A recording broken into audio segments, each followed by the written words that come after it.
Yeroo kitaaba dubbistuu yaadi qiyyaasifachi jooressi rakkisee jira. Fuula tokko erga dubbistee booda waan dubbistee irraanfattee maalan dubbise jettee of gaafattee beektaa? Yeroo dubbistu qaamaan ajjiteessa garuu sammuun kee bakka garaagaraa deemaa. Deebiin kee eeyyee yoo ta'e viidiyoon kusiif. Viidiyoo har'aa keessatti tooftaalee saayinsii mirkanaa'an xiyyeeffannoo keenya parsantii 100 dubbisa qofarra akka taasisnu nu gargaaran jaasniif qabalee dhufeen jira.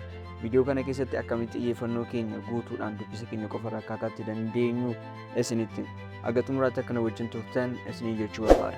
YouTube chaanaalii kanaaf namoonni haaraa taatan please YouTube chaanaalii kana subscribe godhaa. Viidiyoon kun namoota baay'ee bira akka qabuuf like gochuun jalqabaa.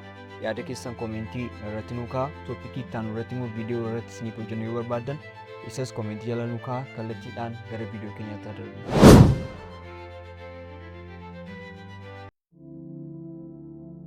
Inni jalqabaa qalbii guutuudhaan dubbisuudhaaf safe zoonii qopheessuudha. Inni kun furmaata jalqabaa fi isa baay'ee murteessaadha. Namoonni baay'een qalbii guutuun akka hin dubbisne kan isaan godhu bakki isaan itti dubbisan qulqulluu kan hin taanee fi bakka jeequmsa qabu waan ta'eef bakka nuti itti dubbisnu faffaca'aa yoo ta'e yaadi keenyas akkasuma faffaca'aa ta'a. Kanaafiyyuu gaafa dubbistan yoo isinii danda'amaa ta'e iddoo murtaa'aa filadhaa. Iddoo murtaa'aa filattan sun immoo yoo danda'amaa ta'e bakka callisaa, bakka jeequmsi hin jirree fi bakka qofaa keessan jirtan yoo ta'e baay'ee gaarii ta'a. Kun yaada keessa walitti qabuuf xiyyeeffannaa keessan dubbisa qofa irratti akka ta'uuf wanta baay'ee isin gargaarudha. Kanaafiyyuu safe zoonii qopheessuun xiyyeeffannoo keessan dubbisa qofa irraa akka taasistaniif baay'ee kan isin gargaarudha.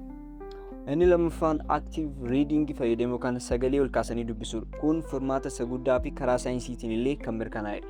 Kana jechuun yeroo callisnee kitaaba dubbisnu ija keenya qofatu hojjeta. Garuu yeroo sagalee ol kaasnee dubbisnu iji keenya ni arga, afaan keenya ni dubbata, gurri keenya immoo ni dhaga'a. Kanaaf sammuun keenya karaa sadiin odeeffannoo waan fudhatuuf bakka biraa deemuuf carraa qaba.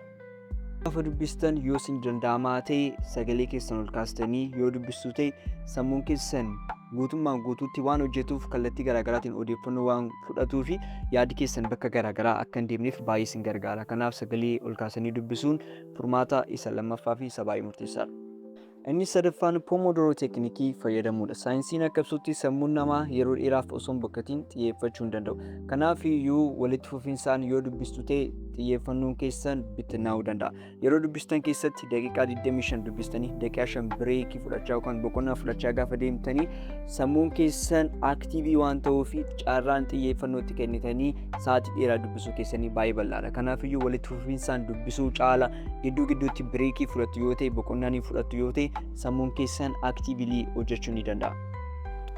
Inni afuraffaan bishaan gahaa dhuguudha. Sammuun keenya parsantii 75 ol bishaan irraa kan ijaaramedha. Bishaan gahaa dhuguun xiyyeeffannoo keenya dabaluun dadhabbiin akka nuti hin dhaga'amne godha. Sammuun keenya dammaqaa fi xiyyeeffannoo guutuu akka qabaatuuf bishaan gahaa dhuguun baay'ee murteessaadha. Kanaafiyyuu gaafa dubbistan keessatti yeroo dubbistanitti wanti isin gochuu qabdan bishaan of biraa dhabuu hin qabdan jechuudha. Kana gaafa gootan sammuun keessan pirooses akka godhuuf aktiivili akka xiyyeeffatuuf waan taphata. Inni shanaffaan mala brain dump fayyadamu.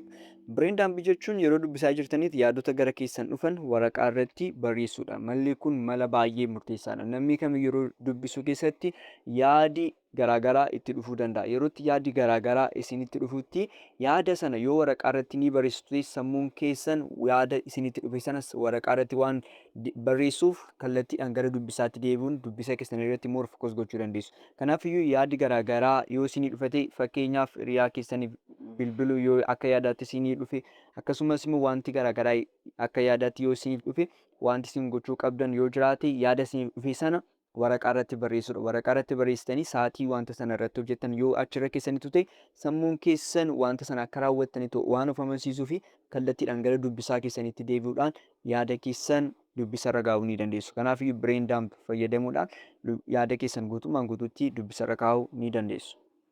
Inni ja'affaa fi inni baay'ee murteessaan wantoota distract nu godhan naannoo keenya balleessuudha. Yeroo baay'een keenya yeroo itti dubbisnu keessatti osoo hin beekin gidduu gidduudhaan sooshaal miidiyaa seenuudhaan yeroo keenya yeroo itti of jalaa gubnu ni jiraata. Kanaaf iyyuu wanti isin gochuu qabdan inni jalqabaa fi inni baay'ee murteessaan wantoota distract isin godhan naannoo keessanii balleessuudha.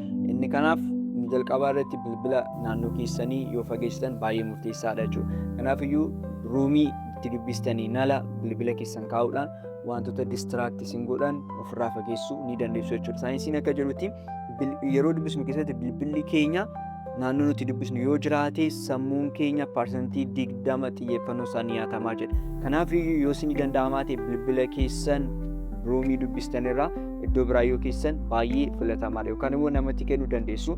Inni kan biraa immoo aappilii miitarii fayyadamuu ni dandeessu jechuudha. Kana jechuun diijitaal weelbingii keessan cufuu dandeessu jechuudha. Akkamitti diijitaal weelbingii keessan akka cuftan immoo kanaan dura viidiyoo waan ani isiniif hojjedheef isa deemtanii cheek gochuu dandeessu jechuudha. Warreen kana gochuun xiyyeeffannoo keessan dubbisarra gochuu ni dandeessu jechuudha. Kana yoo gootaniitu ta'e kanaan booda guutummaan guutuu xiyyeeffannoo keessan dubbisarra kaa'uudhaan dubbisuu keessan itti fufuu ni dandeessu. Viidiyoon irraa baay'ee akkasiin gargaaree abdii guutuun qaba. Haga xumuraatti waan wajjin turtaniif galatoomaa.